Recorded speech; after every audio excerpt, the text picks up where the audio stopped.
Hey guys, what's up? Back to the video. In this video, guys, my spoiler-free review for Guillermo Del Toro's Pinocchio. Pinocchio is having its limited time theater run right now, and it'll be on Netflix on December 9th. I'm gonna be honest, watching it in theaters was absolutely perfect. This movie is a visual spectacle, a stop-motion masterpiece. Like I said before, I'm gonna give you guys my spoiler-free review in this video. If you guys are new here and you enjoy all my movie and TV show reviews, reactions, and breakdowns, make sure to subscribe by notifications on so you don't miss any time I upload a video or go live. But don't waste more time, let's get right into it. Like I said before, the stop motion in this movie is absolutely beautiful and it is literally perfect. And I think the first 10 minutes of this movie are some of the best visuals I've ever seen in my entire life. And then the rest of the movie just keeps on going at that same exact pace. There are such unique character designs and such unique sets. Everything in this movie is perfectly crafted, and that's what I love so much about this movie in general. You can tell the care and the love that's been put into every second of this movie, and you can just 100% understand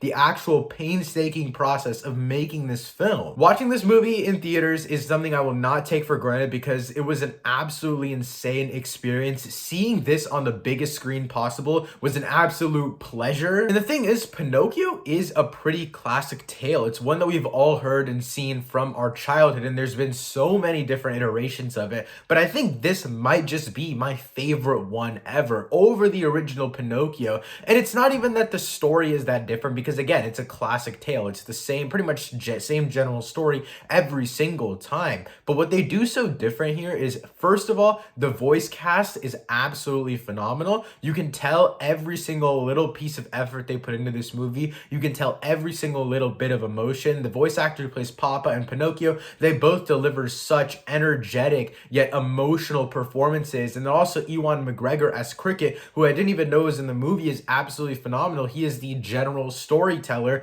and he does such a great job of not only conveying his own emotions, seeing everything from the outside, but the emotions while telling such a heartfelt and honestly destructive story at times. This is a PG-13 movie, and it deals with that big topic of death, and I think this one, more than any other iteration of Pinocchio, really delves into the themes of death. There's also a lot of fascism in this movie, and I still don't know how this thing is rated PG-13. But again, the biggest thing here, the biggest theme that might not really sit well with children is death. And I think what they do so well with the theme of death in this movie is that they introduce it so early on. Like I said before, the first 10 minutes of this movie is some of the best filmmaking I've ever seen. It is literally perfect. I'm gonna give you guys my rating for this movie at the end of this video, but that first 10 minutes is an easy 10 out of 10. And it's not even that the rest of the movie isn't like that. This movie is also fairly short. It's not really on the longer side either, but it blew by because of the way that they pace out this story.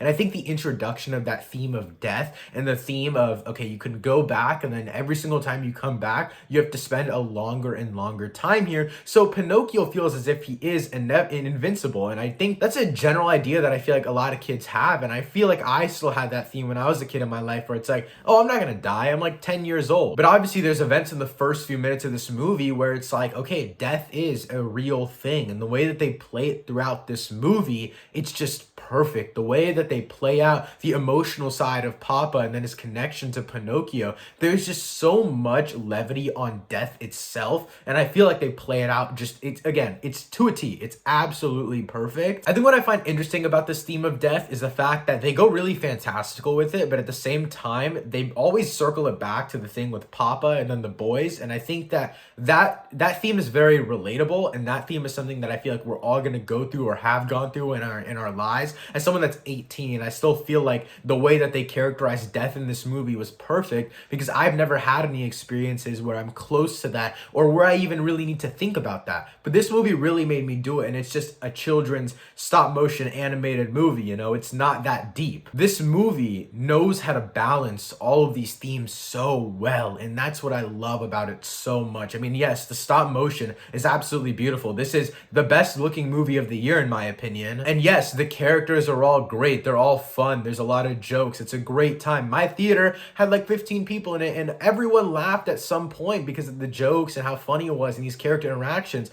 But at the end of the day, it was still an emotional movie, and they didn't let the jokes, they didn't let the funny characters, they didn't let the children's tale aspect of this movie get in the way of that. Like I mentioned before, obviously this is a retelling of a kid's story, but again, what I think what separates this retelling from others is that really deep and dark theme and how deep they really get into it. And for a while there, it is just a regular old basic children's story. There is moments of a lot of happiness and bonding between characters, but then near the end, or honestly just getting into the third act, you really feel this gut punch of emotion where you go right back into that theme of death and that theme of life and what is life worth living for and all of these other existential things that you wouldn't really expect from a children's movie. I think the way that they pace the story to go back and forth between these themes while also balancing it and keeping it a children's tale, I think it's just crafted overall so well. And I feel like Guillermo Del Toro knew what he was getting into here. He didn't really change the themes that he wanted because it was a children's novel or a children's story.